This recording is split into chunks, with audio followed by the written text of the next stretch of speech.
Escape Artists is on Twitch. Why don't you join us? On Wednesday nights, Alistair reads a bedtime story, and Sunday mornings, we do a few hours of chill gaming. Plus, we have interviews, special guests, pickup streams, and more. Visit twitch.tv/EA Podcasts and follow us to be notified when we go live and access VODs of past broadcasts. You can support us there too, with monthly subscriptions as well, or if you're an Amazon Prime member, you can support us for $5 a month for free. Free. Visit escapeartists.net/Twitch for a full walkthrough.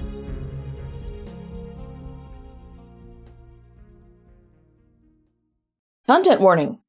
Nothing specific in this episode is troubling, but it is a darker holiday story that your kids may not enjoy. Escape Pod, Episode 971, In the Late December, by Greg Van Eekhout. Flashback Friday.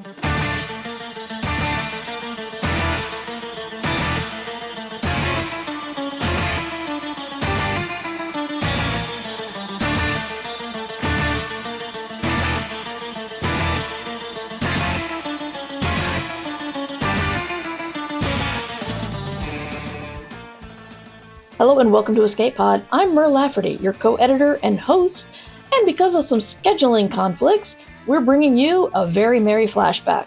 Escape Pod 138 from way back in 2007, Greg Van Eekhout's story, In the Late December. Greg Van Eekhout is a novelist of science fiction and fantasy for audiences ranging from adult to middle grade. His work has been selected as finalist for the Sunshine State Award, the Henry Norton Award for Young Adult Science Fiction and Fantasy, and the Nebula Award.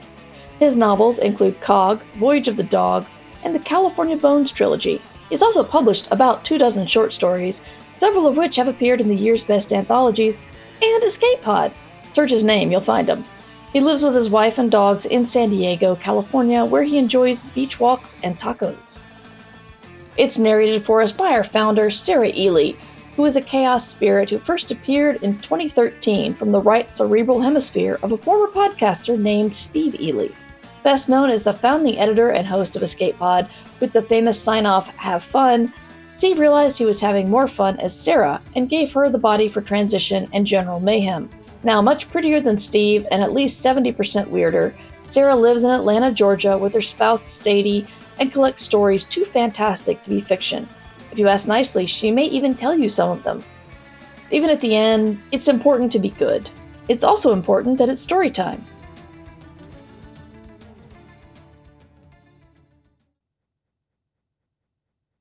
In the Late December, by Greg Van Eekhout. Here's a secret of the North Pole. Santa powders his hands with talc before donning his thick red mittens.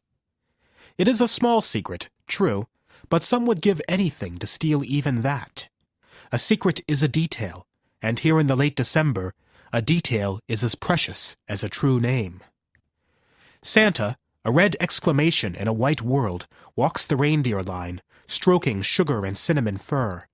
The reindeer shiver and snort and stamp their hooves, the lines connecting them to the parcel-laden sleigh jingling. Santa looks over to his candy brick castle and waves goodbye, but no one stands in the doorway to wave back. With a sigh, he climbs onto the sleigh's driver's seat, the bench creaking beneath his weight. He pauses, holding the smooth and supple leather reins, and considers how to start the team. Onward, ahea, giddy up, ho ho. No, he's already used those. He makes a point of uttering a different word to inaugurate every outing, because he's been doing this for a long time, and if he didn't deliberately insert some bit of novelty into the procedure, he fears his jolly round head might well explode. That is another detail. Then he has it. He snaps his fingers, no mean feat in his mittens, and with a brisk snap of the reins, he shouts, "Zorxa!" Zorxa was a great emperor whose realm once encompassed 16 degrees of the curvature, and though his despotic rule made him a natural enemy, Zorxa knew how to accept a gift as well as anyone. The team surges forward, muscles flexing, great gouts of steam pluming from flared nostrils. The sleigh runners sound one brief shruff against the snow, and then there's the ring of bells as the sleigh leaves the ground. Within seconds the reindeer reach the sky, and when they penetrate the white world barrier, they grunt in pain. Their fur stands on end, and Santa feels the hair on his arms and chest and great round belly rise. His beard becomes an anemone of loose strands, and he gnashes his teeth, and with tears glistening in his eyes, he bellows a defiant, "Ho! Ho! Ho!" Then, suddenly, like a cork popping from a champagne bottle, the sleigh breaks free into a dark world. Santa is once more grateful for the little reindeer at the head of his team, the one whose light yet burns in the cold. The little reindeer's beacon gives Santa's eyes something to focus on, and the team pushes through the dark, navigating by nose. They come to a cloud of silver mist, and there Santa finds a little boy made of molten silver with liquid silver eyes and sweeping silver delta wings. His wrists are ringed with missile launchers, and a rounded cone emerges from a cavity in his chest. Once there were many silver boys, fleets of them, protecting the outermost parts of inhabited space against things that came from outside inhabited space. But now there is only the silver boy. Santa consults his list. Well, who do we have here? The silver boy sighs. Silver gloops and gulps inside him. You know who I am. This isn't your first visit. Goodness me, Santa says to Blitzen. Somebody doesn't seem very happy to see us. Somebody has forgotten his manners. Somebody, he says significantly, is not being very nice. You, sir, the silver boy says, are a tiresome consciousness cluster. Your binary value system remains as laughable as it is irrelevant. How you manage to remain cohesive is beyond me. My value system is hardly binary, Santa says. In between naughty and nice, I've made room for you. Grumpy, but fundamentally sound. Do you want a toy or not? The silver boy crosses his arms and pouts. Something good this year. From the back of the sleigh, Santa produces a silver cannon that affixes smartly to the silver boy's head. It pleases the silver boy immensely, though he won't admit it. Santa zooms off, ho-ho-hoing. In the old days, a little boy with such a sour disposition would have earned nothing more than a few stalks of straw, but Santa's list has grown short, and he has had to make some compromises. His next stop is a carbon husk that used to be a star with 6 planets, 2 of them inhabited, which were home to the columnar Bijaru Domini. Now, a little girl lives here, all alone.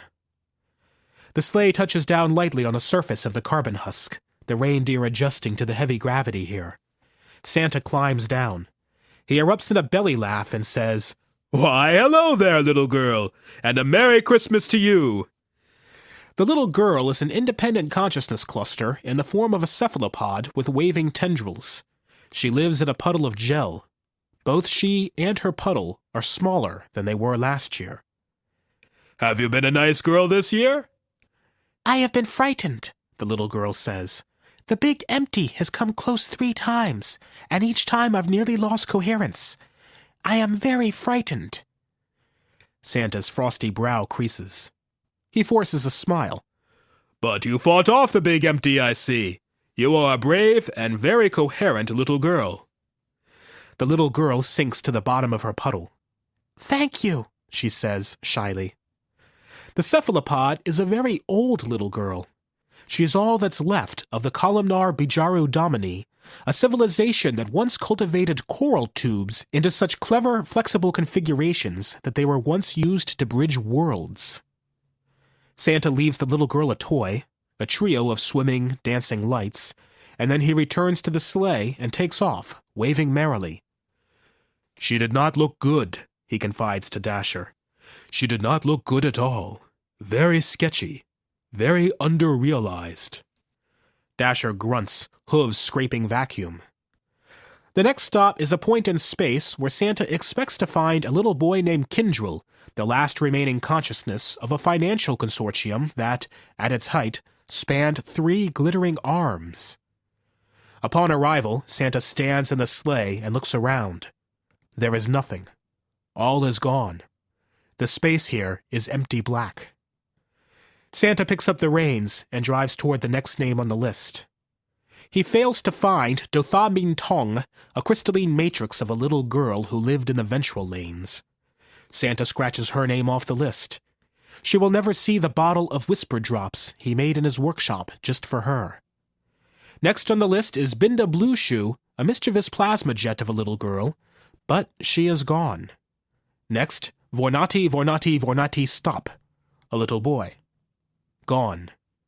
The diamond spider thing living where the chessmen built their final lens. A little girl. Gone. Santa goes down the list, pushing the team relentlessly across the black. Little girl after little girl, little boy after little boy, absent, vanished into the emptiness of the old, dying, dead universe. Not a particle left of them, not a ghost of a wavefront. "Enough!" Santa says, yanking back on the reins and bringing the sleigh to a halt. "I've had enough. He's left me no one. He's eaten them all." He tugs his fur hat firmly over his head. "We know what we have to do. It's time, lads." "Time for what?" Dasher says, skittishly dipping his antlers. "We're going to find him," Santa says, "and we're going to put an end to him. Once and for all. We're going to kill him." "How?" Dasher says. "Do you have a plan?" Dancer says. "If Big Empty's absorbed all the little boys and girls, he'll be very strong," Prancer says. "His consciousness cluster is very solid," Vixen says. "We can't beat him," Comet says. "Let's go back to the North Pole," Cupid says. "We won't help you fight him," Donner says. "You'll be alone," Blitzen says. And then the beacon at the front of the team, the one who yet burns, cranes his neck to face the others. "Cowards!" he says. "We owe Santa everything. If it weren't for him, we'd have all lost our cohesion 1 billion years ago." The beacon's nose burns so bright it brings tears to Santa's eyes. "What do you think these delivery runs are about? Giving little girls and boys a Merry Christmas? The universe is 43 billion years old. Who cares about Christmas? But all those deliveries, all those toys, every time we make a stop, Santa assures a small consciousness cluster that, yes, he sees it. That, yes, he knows it's there. Yes, it still exists. Santa's keeping things alive." The beacon looks at Santa. "Unhitch me," he says. "I don't want to be connected to these sad excuses for reindeer anymore." Dasher opens his mouth to speak, but before he can utter a single word of protest, he is gone. It's as though he never existed, just a spot of cold space left behind. Bells tinkle and fade as his harness falls and falls and falls. In the darkness floats a wavering shape. "Oh, goodness," says the shape. "That was so deliciously warm." Dancer vanishes next, and then Prancer, and the shape takes on solidity. It is long and tall and skeletal. "Let's have some more," it says, and Santa braces himself and thinks of the bumpy, rough texture of reindeer antlers, and the warmth of a reindeer's back, and of dark, spicy odors. But it's not enough. Vixen, Comet, and Cupid sift out of existence like falling grains of sand. The shape has a face of pale gray, bottomless eye sockets. It spreads its stick-like arms out and shows its tattered cloak. The gaps in the fabric are vast. "Some more, please, Santa. I have been such a good boy." "Help me, Santa!" cries Donner, and he is gone. "It hurts," Blitzen whispers as he loses cohesion and disappears. "Just the little shiny one left now," says the skeleton. "Ho, ho, ho." But the beacon calmly slips its harness, and it streaks away, darkness drinking its light. "Ah, well," Big Empty says. "He'll be easy enough to track down, all shiny like that. I've always liked loose ends anyway." Santa steps down from the sleigh, the reins dangling down into the dark. He faces the skeleton, only the thickness of his mittens concealing the tremors in his hands. The skeleton's cloak waves in imagined breeze. "Got a toy in there for me?" Big Empty says. "Candy cane, sugar plum, 8 maids a-milking." Santa surges forward and slams into the skeleton with a bang and a flash of light. They grapple, and where the skeleton's fingers touch, Santa's flesh loses feeling. Teeth clack open and shut an inch from his face. They look very solid. The frayed edges of the cloak slice through Santa's red suit, and he feels cold rush in. "Those reindeer were very convincing," the skeleton says. "Musk smell and all. It must have taken a great deal of concentration to hold them together." "They were okay," Santa says. The skeleton is strong with all the little boys and little girls it has eaten. Slowly, Santa sinks to his knees. His prodigious belly shrinks, and his beard thins. He realizes how close he is to losing coherence, and he knows he must sacrifice something. He can no longer afford to maintain everything in his world as well as himself. So, with a small wail of despair, he gives up his sleigh. He surrenders the leather reins and the harnesses all festooned with bells. He lets go of the bulging Saxon back, stuffed with toys that die now, undelivered. But there is no time to mourn them, for free of the burden of maintaining their cohesion, Santa feels some strength returning to his limbs. He plants his feet firmly on nothing and gives a push. Taken off guard, the skeleton loses advantage, and Santa grips its bony arms and forces it back. But only a little. Big Empty is strong. It has spent a long time eating the world. Santa gasps when he finds himself immobilized in Big Empty's embrace. "You're spread too thin," the skeleton advises, its voice like rushing wind above him. "It's too difficult to keep so much going on all at once. You had the right idea with the sleigh and the toys. Remember the last time we fought? That was such a brave and clever move, giving up your wife like that. And effective, too. You got me good that time." Sobbing, Santa reaches out across the distance. Far away, surrounded by the white world of the North Pole, stands his castle and workshop. He lets them go. Then the North Pole itself follows. Santa feels like he's killing his own children. And, in a way, he is. "Lonely, isn't it?" the skeleton says. "But it was the only chance you had. Do you feel stronger now?" And no, Santa does not. The skeleton is vast. The holes in its cloak are vast. It feeds on Santa's solidity, leaving more of the emptiness that Big Empty, Old Winter Death, loves so much. Santa's fur suit grows threadbare, and its brilliant crimson fades to a colder wavelength.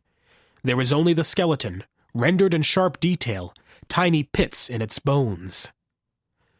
Then Santa sees a glimmer of light. He wonders if this is the sort of thing one sees before death, and he finds that, despite his great age, he is as terrified by death as any creature. But no, he decides.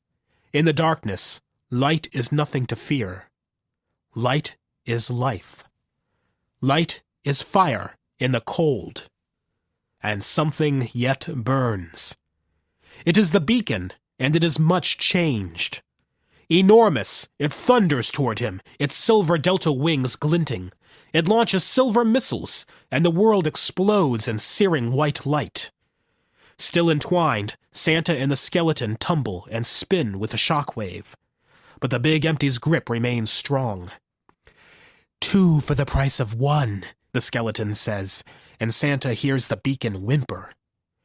Santa knows he has to give up the beacon. He has to absorb it, the way the skeleton has absorbed so much, and steal its strength. To save what's left of the universe, he has to kill its last light. No, Santa thinks. I have mittens. I have hands inside the mittens. I have white hair on the knuckles of my hands inside the mittens. These are my details. Sparks dance as the skeleton's teeth grind. "The fur inside these mittens is scratchy," Santa says. "My wife made me these mittens, but the fur inside them is scratchy. The mittens are uncomfortable, but I would never tell her that. It's a detail. I am a cluster of details." One of the skeleton's arms snaps in Santa's grip, and the skeleton screams. "I put talcum powder on my hands before I put on my mittens. Sometimes I shake too much out of the bottle, and there's a cloud of talcum powder that makes me sneeze. These are my details, and I am coherent. I am solid. I am Santa Claus." There is a crackling like the breaking of dry twigs and loud pops of implosion. Santa pulverizes Big Empty in his hands. Tiny bits of bone float in space and wink out of existence. "I am coherent," Santa says again. "I am damned coherent." He goes to the beacon, but the beacon is no longer really the beacon. It is a colossal reindeer with smooth, gleaming contours, its snout ending in an orb of white light. Its body is studded with ordnance. "We merged our clusters," the beacon says. The silver boy says. Santa nods, and as he takes stock of what he's lost, any sense of triumph quickly dissipates. His home, his workshop, his team, the toys. And, anyway, Big Empty took away the reason Santa kept all those things in existence.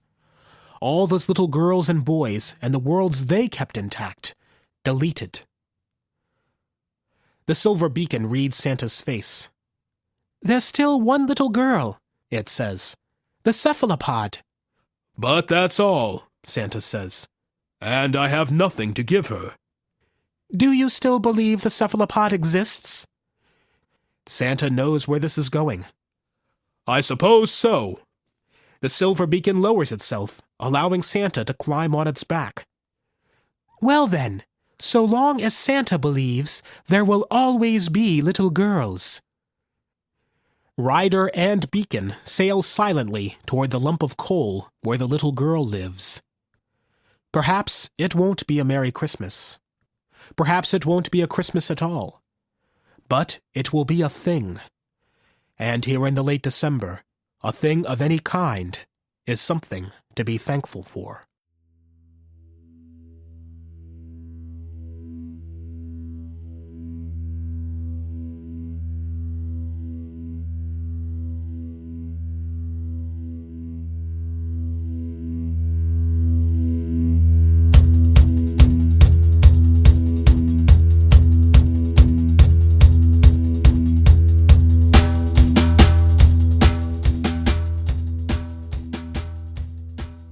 And that was our flashback of In the Late December by Greg Van Eekhout. I'm a lover of the holidays. I love the lights, the beauty, the stories that are just so lovely and end up just fine. I love the stories, even when I discovered that real life rarely ties everything up in a bow, with the lovers getting together and the bad guy getting what's coming to them. But because life is like this, it makes me enjoy the other views of Christmas. The things that come out of the darkest time of the year. The fact that it's cold and desolate. And the fact that we can do everything right and still get eaten. This year has me feeling low for a number of reasons. Take your pick. While I will still watch all the movies that turn out just fine with snow on Christmas Eve and families forgiving each other and neighbors chipping in money to save someone, I'm finding myself also in the mood for things like this story. It reminds me of one of my favorite movies for this time of year, Anna and the Apocalypse, which is a musical that takes place at Christmas and the zombie apocalypse. When watching with my adult kid, I was ashamed that they easily found the theme of the movie well before I did. Things go better for you if you strive to change. There are some characters who will want to change some things in their life, and others who say that everything is wonderful and perfect and nothing should ever change. You can guess who gets eaten. And come on, it's not a huge spoiler. You know that some named, beloved characters won't make it till the end. It's a zombie movie. And the value of change and the value of action is what I get out of this story. At the end, things don't look good, but there's one child left to visit. It may not be the best Christmas ever, but as the story says, it will be a thing. And we can be thankful for that. But don't stagnate.